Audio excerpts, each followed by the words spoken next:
Hi everybody, it's Dr. B with another Toolkit Tuesday, where I bring you a tool from my latest book, the book, How to Navigate Clocksuckers to Lead a Happy, Abundant Life. So today is, by the way, election day. So vote in your local and maybe state elections. There's some pretty big ones going on today. So take this as your cue to go to the polls before they close tonight, because your vote really matters. Anyway, I want to talk about a tool from here, but first I have to tell you a little story. So yesterday I ended up emailing this potential client of mine that I'd spoken to back in the late summer, and we were talking about me doing a couple of presentations for her and her group across country, and was super excited. You know, I clicked with her like right off the riff, and then I didn't hear back from her for a while, and then I'd email, and then she'd respond and then say, oh, I'll call you tomorrow, and then tomorrow would come and go.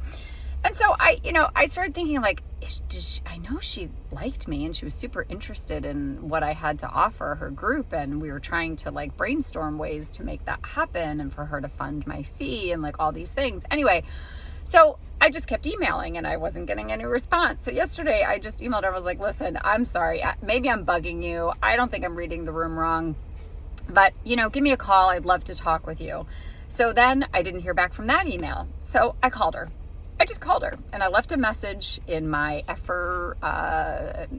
irreverent and effervescent ways, and said, listen, if I'm totally stalking you, have zero interest in talking to me, don't call me back. If I've just been going to spam or something else, right?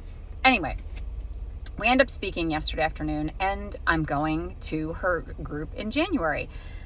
All of this to say is, what does this have to do with the book and time? Well, first of all, obviously this was a time spend for me to reach out to her.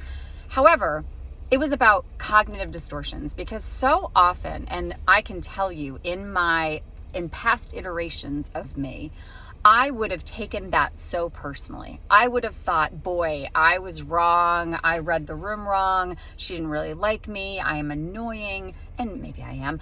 But I would have attributed all of those things to her feelings about me instead of her absolute nutty schedule. Like, this woman is going nonstop all the time, checks emails once a week, maybe. Okay. And not to mention, I could have been going to her spam because of my email address. However, I decided, you know what? I could think that, and that would inform my decisions accordingly, and I wouldn't reach out to her and I would go, skulk in the corner, or I could just make her accountable for communicating that information if that's what she wanted, by giving her a clear delineation line. Like, if you don't call me back, this is what I'm going to conclude. And she called me right back. So if you've got some cognitive distortions playing in your mind that are undermining you, that are putting the responsibility on your own interpretation of things versus what may be going on in other people's lives, which, by the way, big secret, is a lot, pick up a copy of the book right away, share it with friends, share it with neighbors, share it with colleagues.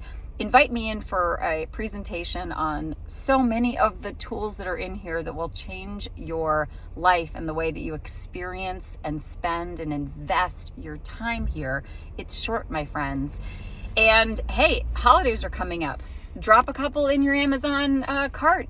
40, and share them with everyone you know. Anyway, with that, like, share, follow, the whole riff. And go be unflappable, go be the light, and go navigate those clocksuckers. All right, I will see you guys soon, and go vote. Bye.